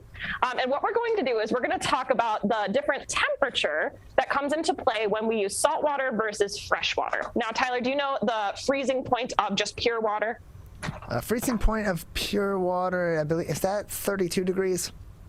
Yes, that's exactly right. Now, if you live in Canada, maybe you're tuning in, you are very lucky because you get to say 0 degrees Celsius. But yeah, 32 degrees Fahrenheit is the freezing point of pure water. Now, when you add salt into the mix, we actually lower that freezing point. Water has to get colder in order to turn into a solid, which is good because those athletes who have a preference for their ice sometimes want it to be very cold. So, for example, speed skaters, their ice rinks are generally about 21 degrees Fahrenheit. So that's much colder than the freezing point of pure water. So to do that, we add a little bit of salt here. And what we're going to do is we're actually going to go fishing for ice cubes here. So if I take this string, which I have, and this is just a regular piece of string, and I kind of set it down on my ice cubes, you'll notice that nothing really happens. I'm just touching the ice cubes and then moving them around. But when I add a little bit of salt on top of that string, what is going to happen is that ice, which is right now frozen into a solid, is going to start to melt. Because once the salt comes into play, it needs to be much colder. Now, if we give this just a moment to kind of set, that ice is going to melt and then refreeze, which should allow me to pick up these ice cubes with the piece of string. That's why we call this activity ice fishing. This is one of those activities that if you come to the Michigan Science Center in the next few weeks, you can try this one yourself. But of course, you can also try this at home. All I have is a cup of water, some ice cubes, some string, and some sodium chloride or table salt. Now, once we lift, you'll notice that that water or that ice has refrozen, and I've actually been able to pick it up on these pieces of string here. So again, this happens because when the salt touches the ice cube, that ice melts. But the water then allows some of that salt to dissipate or travel away, and that water then refreezes at its normal freezing point of 32 degrees once it's pure water again, and it attaches itself to the string. So we love to talk about this type of stuff here at the Michigan Science Center because we may not think about how much engineering and science really goes into designing these things like ice rinks. It's important, and a lot of those athletes actually have a strong preference, and so those athletes actually become scientists and chemists themselves. They learn everything that goes into the ice rink that they're using because that's what makes them really good at their sport. So if you are interested in sports or maybe you play a winter sport, now you know a little bit more about the science that goes into that ice itself. We're joined by Anna Sterna, Director of Programs at the Michigan Science Center, with us on the Megacast. And so obviously you have the experiment with the ice over there, which will be critical in the operations of the Winter Olympics in Beijing this year, coming up in just a few days. when that begins. Any other exhibits or experiments that will be going on at the Michigan Science Center to commemorate this year's Olympic Games over in Beijing? Well, like we said, Math Alive is probably your best bet, and it's only here until the end of April. So it's here for a few more months, and so you definitely still have time to come check it out. If you're interested in learning about all the math that goes into some of these extreme sports, that is a great way to connect it to your real life. But there are other exhibits inside Math Alive too. So if you're not interested in sports, math still matters to you. So there are exhibits in Math Alive all about how science goes or math goes into things like fashion design or engineering or architecture. And so you can actually take a 360-degree selfie in one of our exhibits to talk about the science behind those different cameras and the math that goes into creating a 360-degree picture. And there's also math that goes into predicting things like extreme weather. And so there's a little bit of something for everybody inside Math Alive. You won't even feel like you're doing math. Like we said, it's a huge exhibit, 8,000 square feet. And so it's really fun and cool to be inside there. And we also have a math trivia game, which you can play along to. And we have that led live a few times every single day. Well, Anna, we thank you very much for joining us and telling us more about the programs that are coming up as the Michigan Science Center celebrates its 10th birthday and as you get ready to celebrate the 2022 Winter Olympic Games in Beijing and other great programs going on over there at the Michigan Science Center. Thank you for joining us. Thanks so much. One of the things you can look for in your friends is a change in behavior. These can be big changes, they can be small changes in mood, physical appearance. They may be sleeping less or sleeping more, drinking more, or their eating patterns may be different. One big change that can be pretty obvious is change in motivation. Do they no longer want to play basketball? Do they no longer want to play video games?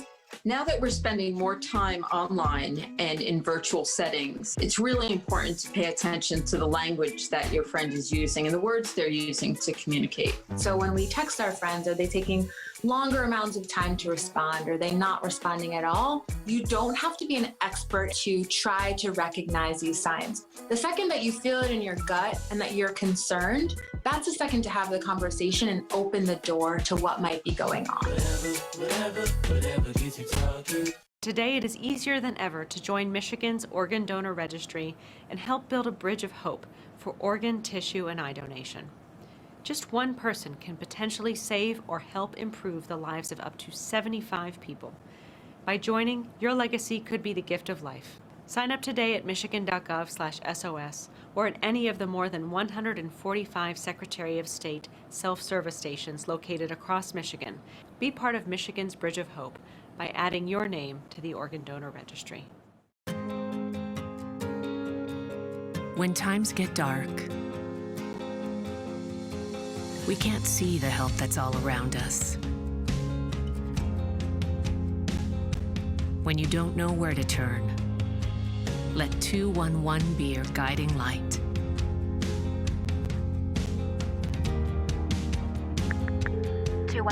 How can I help you? Our guides are ready to connect you with the help you need.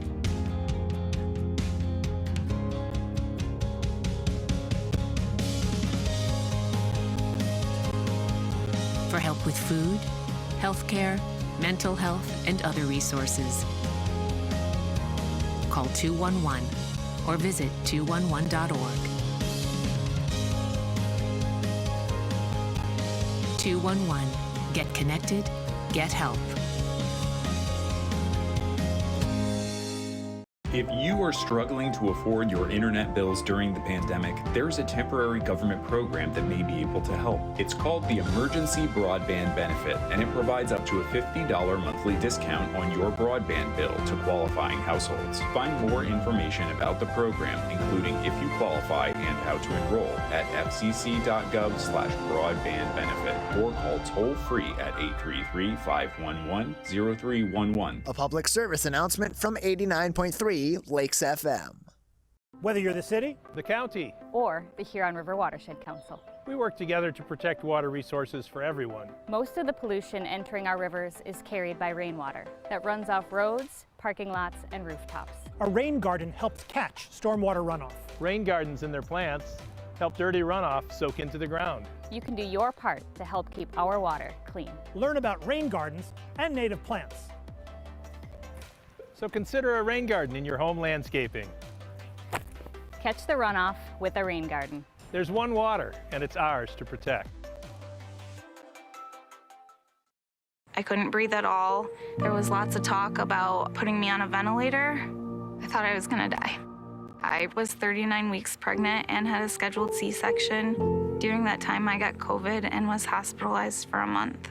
I had a blood clot in my lungs. It caused me to go into right-sided heart failure. I was really scared. I kept texting my husband and my mom, telling them how scared I was, and I was worried that he was gonna grow up without a mom. And then I was worried if, when I did get home, that he wouldn't know who I was. You know, being 27 and a mom and a wife and having that all almost taken away from me. It's scary, and if a vaccine can prevent that from happening, why not? Get your vaccine. I don't want this to happen to anybody else. A message from the staff of Michigan's Crime Victim Compensation Program. Anyone can be a victim of crime and suffer lasting trauma, physically, emotionally, and financially. But you are not alone. If you're struggling financially due to a crime, we're here for you. Find out if you qualify for crime victim compensation. Call 877-251-7373 or visit michigan.gov/crime-victim. A message from the Michigan Department of Health and Human Services, Division of Victim Services.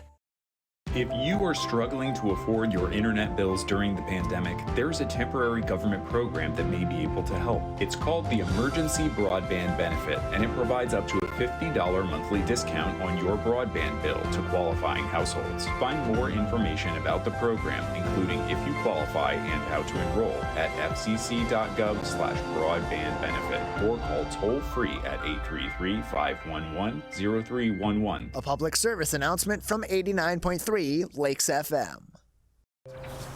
You see certain things get reincarnated in your children. My daughter is very much inspired by my wife's artistic pursuits. So my daughter started making necklaces. She makes what we call affirmation fashion. I tell her every day that your black is beautiful. Your black is beautiful. Your black is beautiful. And if there's anything better than being beautiful, it's being smart. If there's anything better than being smart, it's being kind. And reaffirming that every day is our method of making sure her chin never drops. My dad wasn't around, and I remember riding a bike and falling off and cutting myself, and me never just wanting to get back on it. People ask, how your children learn how to ride a bike, and you didn't. I didn't teach them. I just created an environment where they taught themselves, and all I had to do was be there.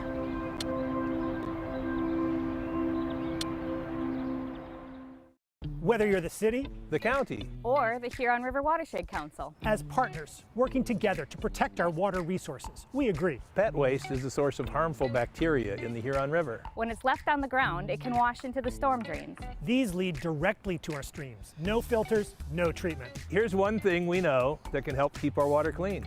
Pick up pet waste and trash it. Pick up pet waste and trash it. So pick up pet waste and trash it. There's one water, and it's ours to protect. Who is struggling right now? I am. My son is. Many are struggling with anxiety, depression, and substance use. Before it becomes a crisis, reach out to MyCal, the Michigan Crisis and Access Line for free confidential support 24/7. Available in the Upper Peninsula and Oakland County. Just call or text 1-844-44-MyCal or chat online at michigan.gov/MyCal. A message from the Michigan Department of Health and Human Services. Welcome back to the Megacast. I'm Tyler Keefe. You can learn more information about the show by visiting our website at civiccentertv.com/megacast, where you'll find all of our full episodes and each individual interview on demand as well. civiccentertv.com/megacast. Joining us now is Sierra DeVoe, the Executive Director of Project Rise on the Megacast. It is one of 269 charities and nonprofits supported by Share Detroit. You can learn more information at sharedetroit.org. Sierra, thank you for being with us today. Thank you for having me. Appreciate having you on. So first, tell us a little bit about your organization, about Project Rise, its mission, and how it helps people here in southeastern Michigan. Yeah, so Project Rise was created as a financial education resources for individuals looking to find financial independence and stability. As a 501c3 nonprofit, we are committed to providing affordable services to the working class that leads to long-lasting financial success. So that is how we help individuals throughout southeastern Michigan by really providing that financial education and accessible tools to really steer them towards financial stability. And so what are some of those services and those tools that your organization provides to help them reach those goals or to achieve that financial literacy that is so critical to everyone, but especially those that are either unemployed or underemployed? Yeah, so we have our personal finance tips blog, where we write on various topics about personal finance, from living paycheck to paycheck, how to budget, how to invest with limited cash, and so forth. We also have 2 financial coaching memberships. One is totally free, and the other one is $37 a month. And then we also have our financial webinars that we hold quarterly at the moment. We're trying to switch to monthly. And then we also have our social media challenges that we have monthly, along with our savings challenges. We're joined by Sierra DeVille, the founder and executive director of Project Rise, joining us on the Megacast. And so this organization, founded in 2018, of course, there's a great purpose behind it, and it does great work to help people achieve that financial literacy, and especially if they are living paycheck to paycheck, if they're in the working class and are struggling to make ends meet. These kinds of resources can be critical to them, just being able to maintain their life, let alone be able to build their finances to be able to get out of that situation and into a better situation for themselves down the road. And so for you, as the founder of the organization, give us a little bit of background about how you came to find this organization and build this and build this collection of resources to help working class people deal with some of these financial hardships that are unfortunately a part of our society. Absolutely. So Project Rise was springboarded from my own personal story. I found myself financially struggling despite me taking the path that was supposed to guarantee improvement in my wealth and economic status. I went to college. I got the degree, and I got the 9-to-5 that was supposed to promise me to allow me to participate in the American dream. But unfortunately, that just was not my narrative. I was a social worker at a local nonprofit, and I was facing the same challenges that my clients were facing. I was facing not being able to make ends meet. I was facing not being able to, always buy food, all the same challenges that, were being presented to me as a social worker. But I found myself not being able to use the same resources that I was giving out because my income exceeded the income requirement level. So I was, just voicing my frustrations to my coworkers, because, your coworkers become your therapists. And they started laughing, not at me, but just at, I guess, me finally realizing that this was everybody's narrative. Like, this is how it was. This was the normal, People are struggling, and sometimes those people don't have a safety net, especially when it comes to, being able to get government assistance and different resources from different nonprofits. So from there, that's when Project Rise was birthed as a thought. I was just like, well, I'm going to be a resource for the working class. I'm going to be that resource for people who can't go to any other resource because their income makes them exceed the federal poverty level. So I didn't know what that would look like. I haven't even thought out a plan, but I just knew that I wanted to be a resource. So as I was dealing with my own financial issues, I started learning more, becoming more financially literate, reading books, watching all types of videos, anything that would expose me to becoming financially conscious. So as I was doing that, I also was documenting my journey. And at the time, Project Rise was just a blog. So I was just writing down everything I was doing and how I was doing it. And it ended up helping people. I had someone tell me they were able to save up a security deposit for their first apartment. I helped my mom fund her emergency fund. So I was just like, wow, I'm really helping people with this. And then God kind of just showed me, like, this is what I want Project Rise to be a resource, a true resource that not only initiate change, but also sustain it. And I knew that I also didn't want to be the traditional nonprofit that had that transactional framework, like you get something and then you leave, but then you come back the next day. We did not want to be a revolving door. We really wanted to sustain change. So one way to do that is really to teach people about their finances and really get them engaged, how to use their money as a tool, because that will improve their life and give them back their self-autonomy to influence their own personal outcomes. So that is how Project Rise came about. It was my personal story that really springboarded it, and I'm truly thankful for the trials and tribulations that I faced because such an amazing nonprofit was birthed.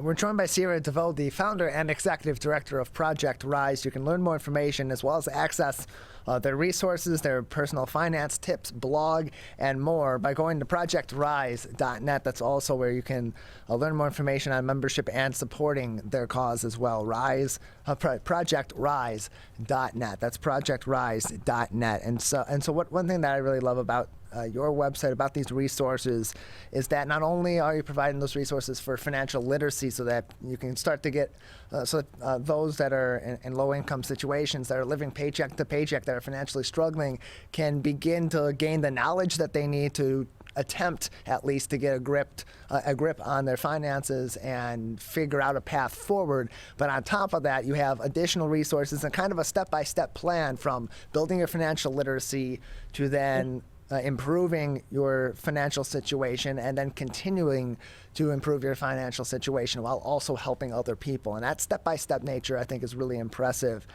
So as people start to emerge from the more difficult situation they may be in, living paycheck to paycheck, with help from these tips and from taking action on what they learn, what additional resources then are provided down the line as you have built your finances and kind of got out of that difficult situation to then continue to learn and be able to really build on those principles, but also help other people along the way, provided through your organization? Yeah, so once they get themselves, they get a better handle on their finances, we ask them, what are your financial goals now? So each step, they have a set of financial goals, and we work at each goal that they have. So whether that's buying a house or investing more into their brokerage accounts or into their retirement accounts, whatever goals that they have, that's what we work on each step, because as you progress, of course, your goals are going to change. And we never try to, just keep anybody. If we know they would have better success at like maybe another agency, we'd be like, oh, try this agency out because they really focus on wealth management, or they really focus on what you're trying to do. So we're really just there to get them started and to push them, and then when they're ready to fly their wings, we give them the resources that's needed if they want to steer towards it, starting their own business, wealth management, and all other various endeavors that they choose. We're joined by Sierra DeVoe, the founder and executive director of Project Rise, a Sheriff Detroit-supported charity and nonprofit. Joining us on the Megacast, you can learn more information, find all those resources from Project Rise at their website, projectrise.net. That is projectrise.net. And so, Sierra, is there also a physical location for your organization? Are people able to have in-person consultation with those that are involved with the organization, or is all the resources online? So all the resources at the moment is online, but we are working to establish a business location because we would love that interpersonal relationship. And of course, we're open to, meeting at, your local Starbucks or your local small business. We're open to that. But right now, at the moment, Project Rise is virtual with the hopes of becoming in physical location soon. And so, Sierra, obviously donations are critical to any nonprofit, to any charity that is looking to continue to do their work going forward. But on top of financial support that can be provided to your organization, what are some other ways that people can help Project Rise do the great things that it does to help people figure out a way to get themselves out of a situation of financial hardship that often is not to any wrongdoing of their own? Yeah, so one way, it's many free ways for people to support us in our efforts. You can word of mouth, tell your friends, tell your coworkers, shout it from the rooftops. Anything to get that conversation going. You also can follow us on all our social media platforms. You can also wear our merchandise, which is actually hosted through Closed Talk, another nonprofit. Just word of mouth, just whatever gets the conversation started. That's how people can support us. And then always volunteer if you have expertise in grant writing or hosting a financial literacy webinar, whatever it is, we can certainly use it. And it's all, free and it's easy to do. So that can definitely support us in our efforts. We're joined by Sierra DeVoe, the executive director and the founder of Project Rise. You can learn more information by visiting their website at projectrise.net or by visiting sharedetroit.org, clicking on the Find a Nonprofit on their homepage, and then searching for Project Rise. There you'll be able to find, of course, information about their website, how you can get in contact with them, how you can call them, as well as other helpful details such as their wish lists for some helpful items and volunteer opportunities as well. Sierra, just another minute or so with you before we'll say goodbye today. Anything else at this time that would be important for our audience to know or to keep in mind about Project Rise? Honestly, no. Everything I think was truly captured in what Project Rise is. I think if anyone just want to reach out, please do not be hesitant. If you just think, oh, I'm just too much in a mess, or oh, no, my finances will never get right. Still just reach out. We're non-judgmental. We definitely start where you are. Please do not feel ashamed or feel, as if we will judge you, because we won't. Just come on down and we'll get started. Well, Sierra, we thank you very much for joining us and providing some more information on this great resource that's available for people that may be in a situation of financial hardship, living paycheck to paycheck, whatever their situation may be. This information can be critical to them building their future and, as you said, achieving that American dream that was promised to them under certain circumstances, but is often not achieved under those circumstances despite that promise. Thank you for joining us.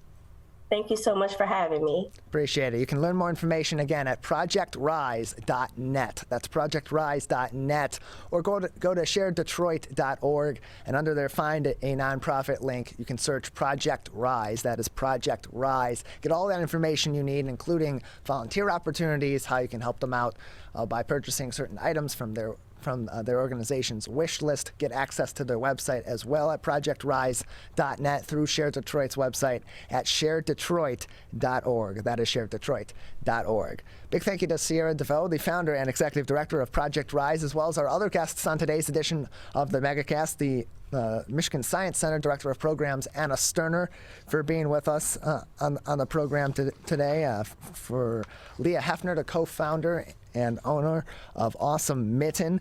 Christy King from the Senior Regional Collaboration of Southeastern Michigan, and Shaindle Braunstein, the CEO of JARC, for joining us on today's show. You can find all of our interviews, as well as each and every full episode of the Megacast dating all the way back to March of 2020, on our website at civiccentertv.com/Megacast. We have links to every one of our partnering TV, radio, and web outlets, so you can learn more about the programming they do in the other 22 hours of the day, Monday through Friday, as well as over the weekend, and learn more about the people that are working hard at each and every one of those organizations as well. And then on our coronavirus page, We have links at the very top of that page to the CDC, the MDHHS, and the Oakland County Health Division so that you can keep up to date on all the information you need to know about COVID-19, including the spread of COVID-19, variants, precautionary tactics that you can employ in your daily life, such as mask wearing, distancing, and of course vaccinations and those booster shots. Those direct links to those COVID-19 pages at the top of our website at civiccentertv.com/coronavirus, as well as articles from many journalistic outlets across the Great Lakes state, so you can keep up to date not only on COVID-19 but other stories affecting Michiganders every single day. Big thank you to our crew as well. Our technical director Calvin Brown to my right here, always with me in the studio Monday through Friday, 10 a.m. to 12 noon for our live shows. Our Zoom producer Jared Clark at the offices of My Michigan TV out in Troy, Michigan. The king of television himself, Larry Nyland, our producer, getting all of our guests ready to come on the show every single day and helping us get ready to have a nice conversation with them as well about everything that they're doing all across the state of Michigan. And Maddie Mushkin out at Master Control, helping us both on and off the air today as we do our show. On My Michigan TV, Steve Leto Live is next. We'll return tomorrow morning at 10 a.m.